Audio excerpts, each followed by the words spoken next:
Hello, it's Anioł. Welcome to the channel. In this episode, I'll show you some of the fighting from Zone 2. Here's a breakdown of what it looked like. We fought in Zone 2 against NXSC. Do fought AFK in the next Zone 2, and ZPG was supposed to fight HTF in Zone 2, but HTF fled to the free Zone 2. So, when it comes to fighting in Zone 2, it was just us, VP22, and NXSC, with Do fighting AFK. As for the power breakdown, of course, the blue alliances are our allies, the red alliances are enemy alliances. As for the power breakdown, this is what it looked like before VP22. In terms of activity percentage to power, well, it looked pretty average, let's be honest, but our opponent looked very similar to us, so I suspected these fights would be very even and really tough. And you'll find out what happened in a moment. The fights in this video will be from this Spire in Zone 2. As you can see, we're currently dominating this zone. As for NX, I thought it would be tougher. Honestly, it was quite easy. I don't want to underestimate anyone here, but it was really quite easy against them. I thought it would be really difficult. Fortunately for us, it was easy, because we won the second zone. Do lost their second zone to AFK. And ZPG didn't fight HTF, so going into the final zone with the dragon, we didn't know what to expect from HTF until the last day. We didn't know what to expect from ZPG. We knew AFK had defeated Do, but Do had internal problems, their leader had abandoned them. Apparently, many players also left during this season, so they couldn't win. And after the fights in the second zones, the scores were even. 1 point for green, 1 point for red. And ZPG and HTF weren't fighting for these second zones, so it was really hard to decide the winner until the zone with the dragon opened. Now let's move on to that video from the training session. As I said, I thought there would be more resistance here, so I started recording, but you'll see how it turned out soon.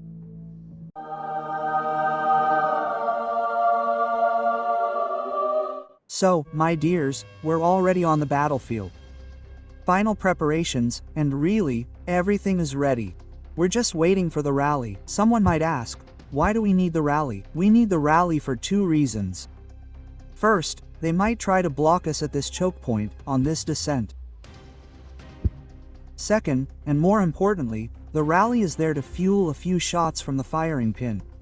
Yes, if the rally gets into firing pin range first, the rally will start fueling the firing pin. That's our main concern here. So we can see that the rally is fueling now. The enemy is trying to hold us here at this choke point. We'll see how long they keep us here. For now, the rally is definitely helping us in a very significant way. There are, I suspect, a few more of us, so we should get through soon, we should break through soon, but it'll probably take some time before that happens. Although there are a few more sprites on the enemy side. On our side, I think the first sprite is just returning. The first dead legion to the city on the VP side. We see that the NXSC team is dying. They're dying quite quickly.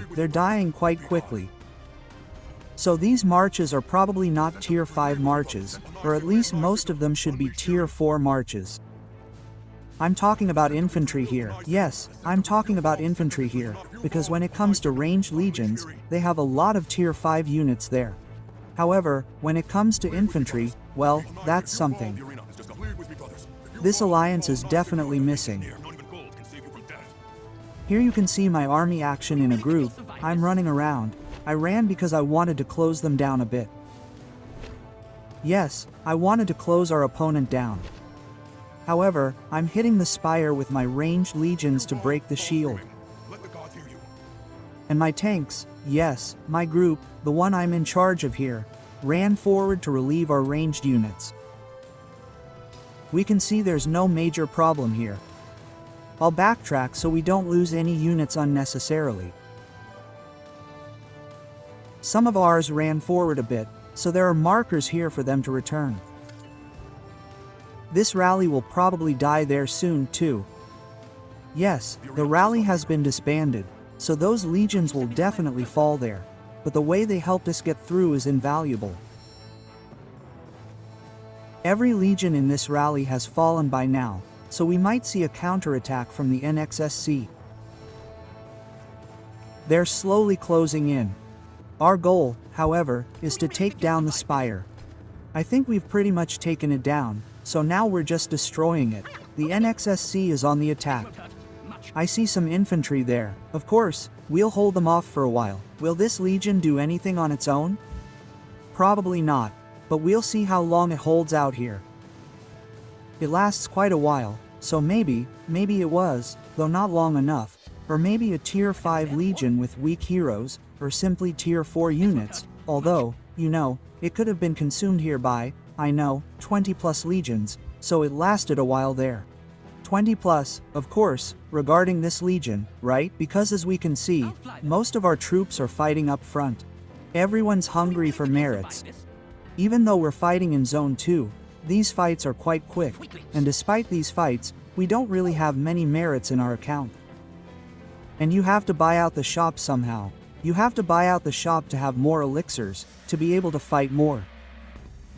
And that's why I understand everyone wants to grab as many merits as possible. I back off at this point. I don't like going that deep into enemy territory because then the enemy might block us with infantry. Suddenly, 5 warriors will burst out of their cities. And our legions will quickly fall. We'll make weak thrays, and really, at the level we're fighting at, good thrays are the foundation of victory. If we have good thrays and for every one of our fallen units, for example, 2 or 3 enemy units are killed, then you know, the war really wins itself, and at the level we're playing at, a lot of people won't be using resources anyway. Most people will be playing on elixirs. That's why we try to play reasonably to have an advantage over the enemy, to have better thrays, because, as I said, good thrays are the foundation of victory at this level. As you can see, there's a huge advantage on the VP side right now. At this point, I suspect there are about 2 VP legions for every 1 enemy legion. It's really hard to fight when the enemy has a numerical advantage. Besides, I suspect we have better quality marches in this regard. I think we have more tier 5 units. These figures were, of course, in Bien's video, but you know perfectly well that our power is a bit overstated. Most players are more powerful and don't have tier 5 units yet, so I definitely wouldn't rely on these stats. In any case, what's most important right now is that this Spire was a last stand for the NXSC. And it looks like if this Spire falls to us, the enemy will have to retreat to Zone 1. Here, between the cities, of course, as you can see, I'm playing quick battle because if someone jumps out, they'll jump out of the city. So, if we have quick battle and march attack enabled, our legions automatically attack the jumping legion.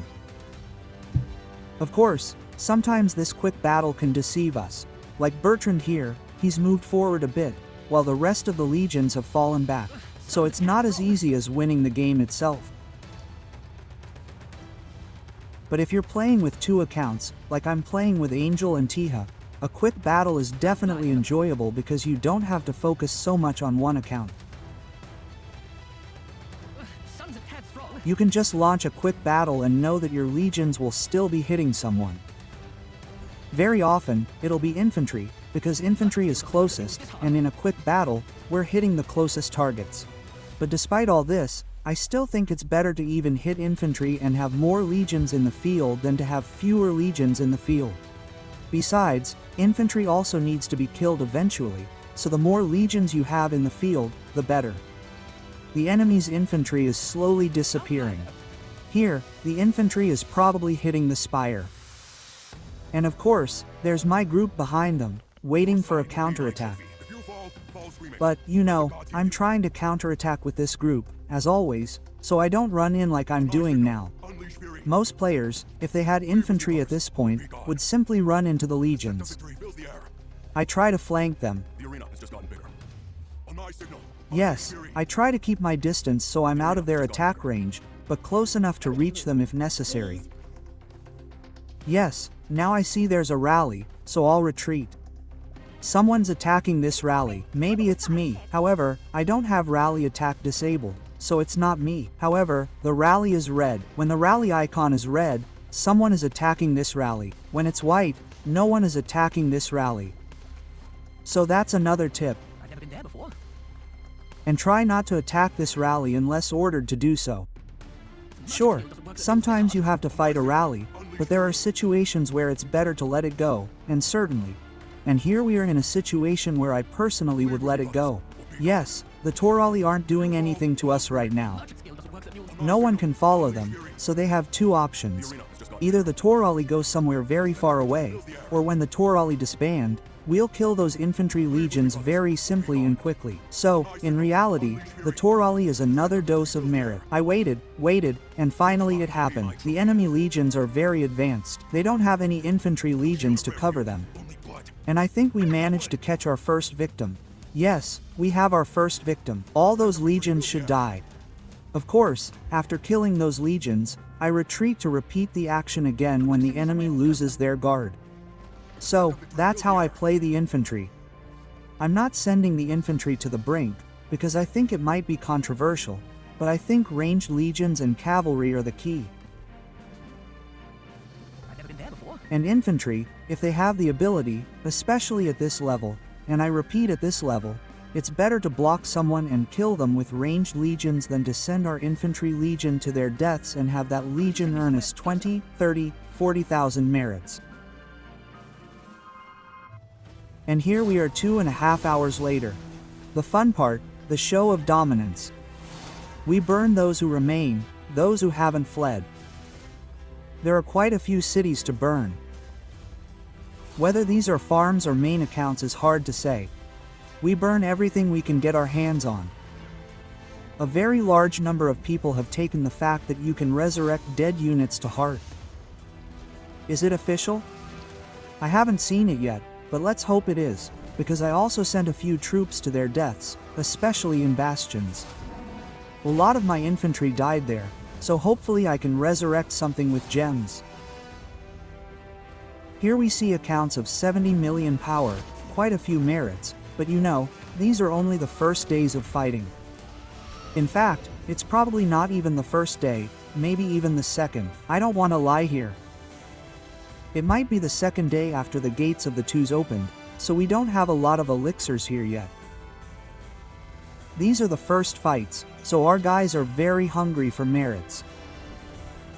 No one is level 12 yet to buy 4 million elixirs.